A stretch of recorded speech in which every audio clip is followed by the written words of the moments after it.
Welcome back to 70s Animation Month. Today, it's The Hobbit. Not that Hobbit, this Hobbit.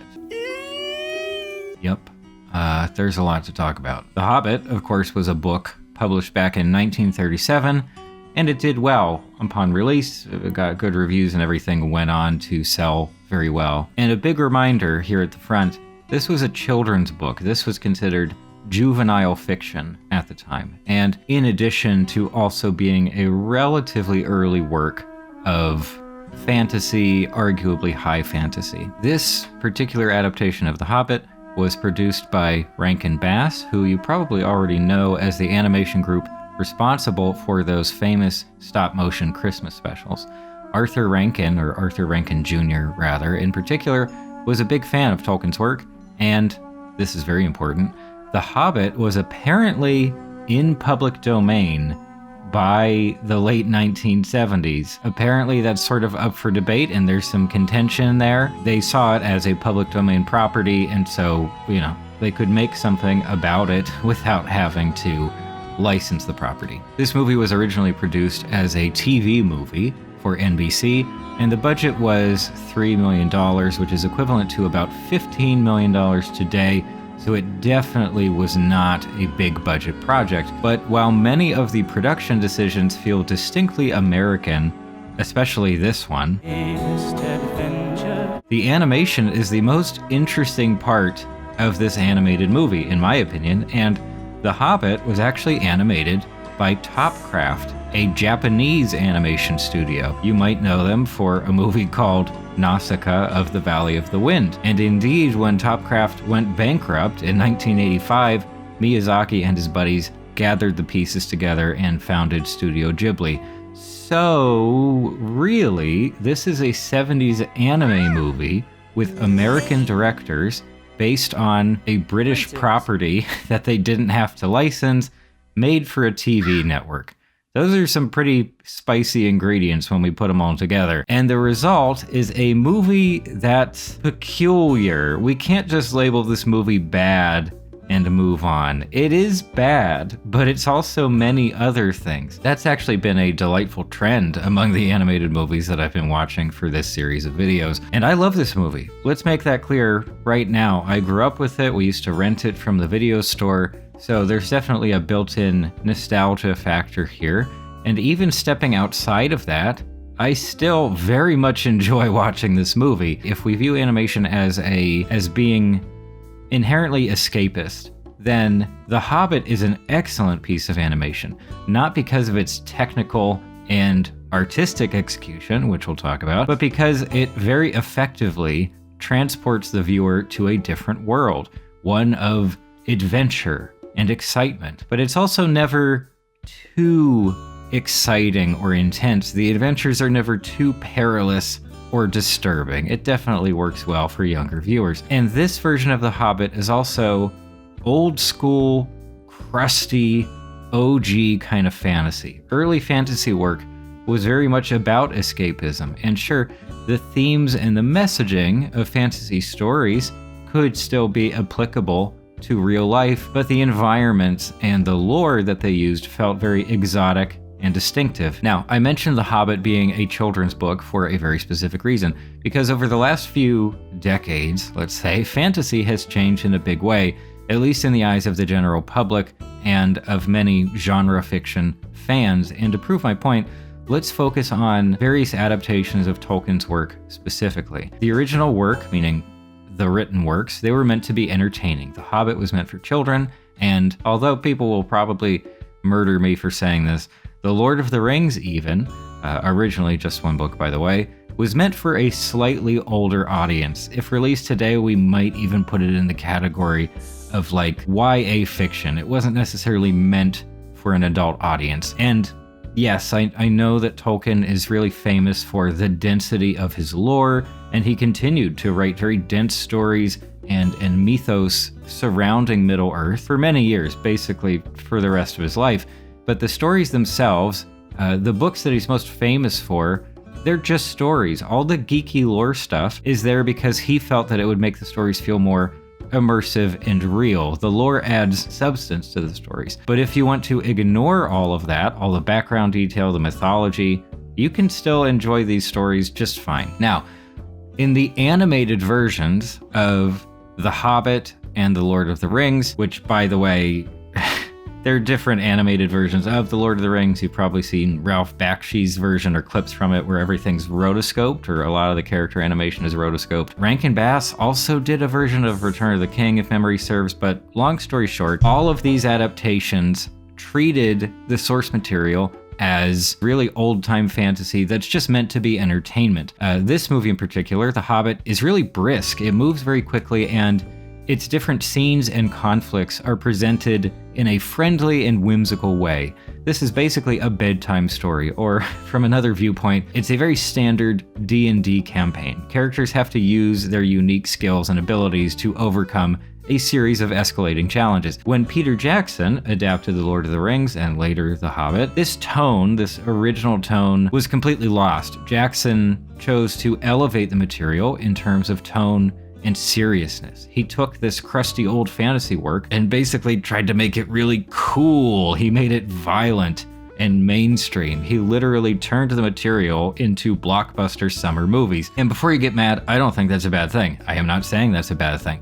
The Jackson Lord of the Rings trilogy is fantastic. Those are some all-time favorite movies for me. And I like his Hobbit movies too, sort of, sometimes, I guess, but it's a trade-off is what I'm saying. And what you lose in making that conversion is everything that this older version of The Hobbit offers. It's really simple, straightforward, and lighthearted fun. This 1977 Hobbit movie does not take itself seriously at all.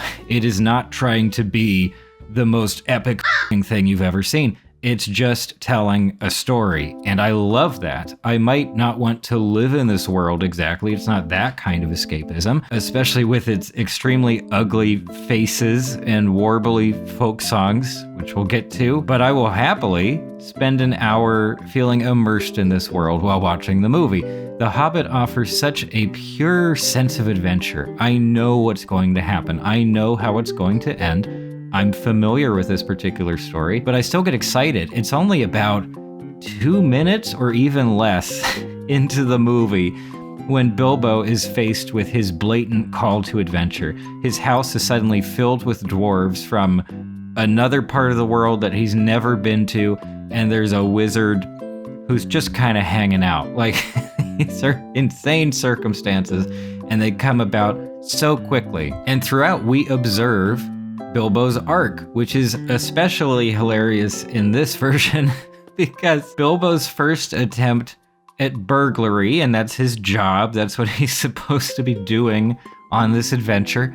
His first attempt is terrible. If you haven't seen it for a while, his first attempt is when they come across 3 giant trolls in the woods who are very clearly willing to kill and just eat everyone that he's with. And Bilbo's plan is to just crawl towards them with zero cover, no disguise or camouflage. Just crawl towards them and see what happens, I guess. That's his plan. And not only does he get caught immediately, like within a few seconds, but he also immediately alerts the bad guys to the presence of everyone else in the party who all get caught. I don't think it's possible for anyone to be worse at their job. Like, it's just a fantastic scene. But over time, the arc happens. Bilbo shows his worth. He knows about certain things, and he's brave when he needs to be, but he also never completely transforms. He's still very much a hobbit at heart, which leads into the story's ultimate message, which is that the simple pleasures of life are more valuable than fabulous riches and power. If more of us valued your ways, food and cheer above hoarded gold, it would be a merrier world. It's a humble, wholesome story, and it is told well in this iteration, but we really need to talk about the animation itself, because this might be the most 1970s looking movie of all, or maybe Wizards would take that award, but still, this is close. I look at these characters and I think, why?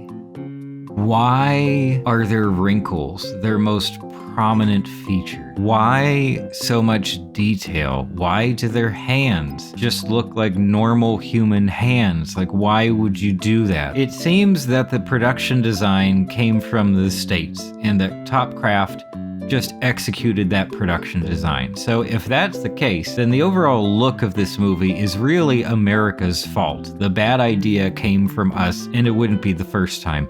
But even when I try to transport myself to the 1970s and accept the cultural differences of the period, I still do not understand who could have been happy with this art direction. It just doesn't work for me. However, at the same time, this is much more interesting than, say, like the art direction of various cheapo animated TV shows and movies from around that time. If this movie looked like the Dungeons and Dragons TV show, I would hate it. If this movie looked like the animated Lord of the Rings movie from Ralph Bakshi, it would be less interesting. Also, there's one portion of the movie, one set of characters in the movie who benefit greatly from this horrifying art direction, and it's the giant spiders. Now, I love a good giant spider, whether it's CG, 2D animation, even like really old optical effects using real-life spiders. I love them all, and I especially like when artists expand or kind of extrapolate from a real-life spider design, because plenty of real-life spiders are actually kind of cute looking. I think a lot of them are actually, or they just look kind of cool. So turning them into monsters takes a little bit of extra work. But these spiders, wow, they're hard to look at. These in particular are nightmare spiders. I mean, look at the hair, look at the lips.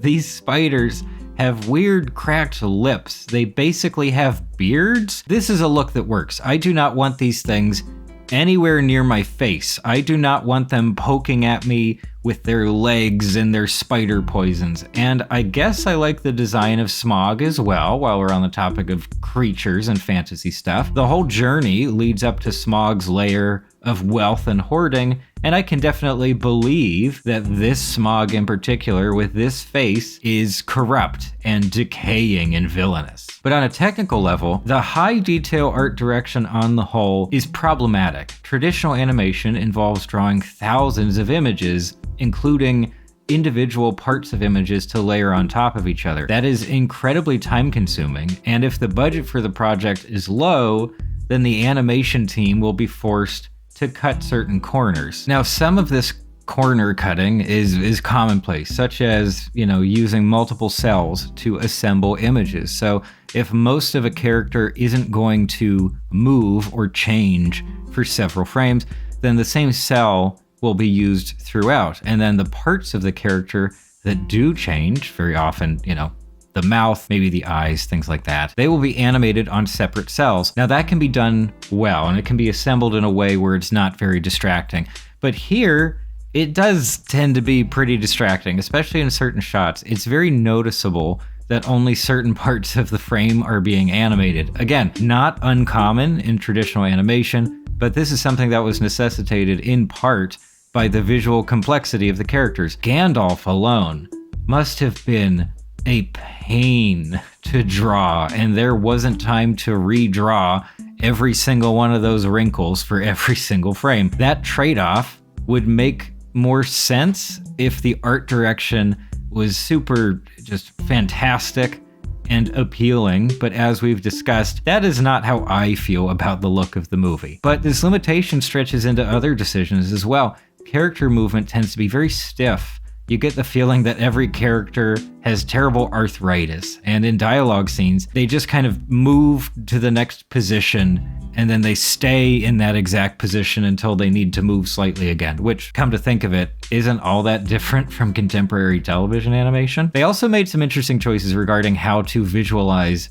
violence in this movie. Now remember, this was a TV movie, and specifically a TV movie meant for children or like family viewing. but there's plenty of violence in the story itself, in the source material. So what do? Well, they decided to turn enemy deaths into crazy kaleidoscope transitions. Now, obviously, these transitions date the movie, but they, even more than that, they date the movie in a way that I find distracting as opposed to charming. Because while many decisions fit into the world of this movie and the tone it's trying to create, this stuff just feels more like it's aping off the cultural trend of like psychedelia, for example. It's still a creative solution for masking violence, but it doesn't exactly work in terms of storytelling impact. On the whole, this is not exactly an animation showcase. Sacrifices were made to support the art direction, and the art direction is...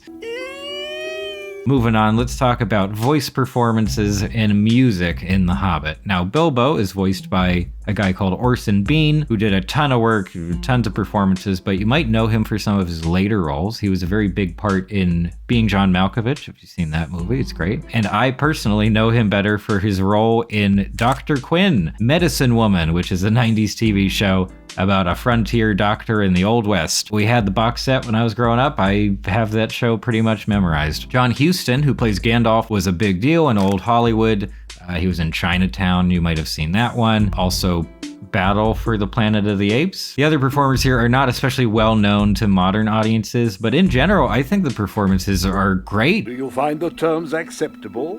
Of course he does. They lend strongly to the old school fantasy vibe because I think overall it feels classy. And if you're looking for female characters or performers in this movie, sorry, it doesn't exactly pass the Bechdel test, does it? It's just boys. Just boys all the way down. However, I think that the quality performances we get here are negatively affected by the movie's sound recording and mixing. Found the perfect place to camp. And this is yet another detail that's shared by many of the 70s animated movies I've been watching lately. I don't fully understand the underlying reason. I really wish I could talk to someone who was working in film audio or like film editing back in the day, because across the board, sound quality in a lot of these movies, and The Hobbit in particular, is just not very good, and I don't think that's a limitation of the recording equipment of that time either, because by the 1960s, professional microphones were very impressive. Some of those mics are still highly sought after today. It definitely wasn't like caveman tech. It wasn't like a 1930s microphone. But I think the recording medium is probably the issue here. So as you might already know, the soundtrack on a film print, meaning like all the sound for the movie, not just the music, we just use that term to refer to movie music today. It was all physically printed along the side of the film, right next to the visual frames. They just weren't displayed on the screen. And it's just a waveform. That's what gets sort of read in the projector and produces the sound. So my guess is that the poor audio quality of many of these old movies is the result of poor film preservation. Even if the original negative of a film is preserved, I don't think that audio tracks are preserved separately. So, in a situation where the negative is gone, then we're just left with old film prints, which are copies of the original, so already the quality is kind of lacking. And if those prints were in circulation at various movie theaters, then they're probably damaged. It happened. They got used. They were often damaged. And film itself, as a material, naturally degrades over time. So, while a lot of well-known and well-loved classic movies are preserved and digitized and restored, lesser-known movies are sometimes left to rot. So I guess this is a mini PSA about the importance of film preservation. It's the kind of thing we tend to assume is happening, but it's really only happening at a small scale. So I'm going to assume that the original audio quality for the movie was pretty good, but many years later, decades later, it sounds rough, and that very much extends to the music. Now, the music might be the most famous aspect of this movie. A guy called Glenn Yarbrough sings a handful of songs throughout the movie, the most notable of which is the Ballad of Bilbo. And I mean, hey, like it's better than Leonard Nimoy's Bilbo song, depending on your tastes. Help some dwarves get back their gold that was stolen by... But Glenn's voice is... Life makes you whole. It has an insane amount of vibrato, and in a technical sense, Vibrato is not a bad thing. It's very desirable in certain genres. However, stylistically and aesthetically, this particular vocal sound was not uncommon in the American folk music of the 60s and 70s. So it probably sounded very natural and expected when the movie released, but today it stands out. Just a little bit. And in fact, when South Park parodied this movie with their Lemmy-Winks storyline, they definitely zeroed in on the music. Lemmy-Winks has made it out, the tale is nearly through. The songs very much date the movie, and that's to be expected. I doubt that anyone on the project was really thinking about how it would be seen many decades later. But I also don't think it's something that pushes people away from the movie. The visuals do that. The visuals have that handled no problem. And meaning no disrespect to anyone involved, the music is funny. I think it actually adds to the viewing experience here. In a sense, you could call The Hobbit a so bad it's a good movie. You do not have to watch this as a pure fantasy experience. Just watch it as like an anomaly. It's weird, and that is more than enough to get you through. And I think that is plenty of commentary on the 1977 version of The Hobbit. It's already a cult favorite, and if you for some reason haven't seen it already, I highly recommend. It's just a good time. You'll probably get some nightmares off the back of this one, especially from the spiders, but that's not too bad as a price of admission. It's currently streaming on HBO Max, I think. Sorry, Max. Just calling it Max now. Seems like a great idea. So it's not exactly lost media. And please, if you end up watching it for the first time, let me know. I would love to get some reactions from people. But that brings us to the end of the video. That's all. Thank you so much for joining me. I really appreciate it. If you're into 70s animation or see what I talk about next, please stay tuned. I haven't quite decided what the next one's going to be yet. No, wait, I have. But I'll keep it a surprise. But that's all for now. Thanks for stopping by.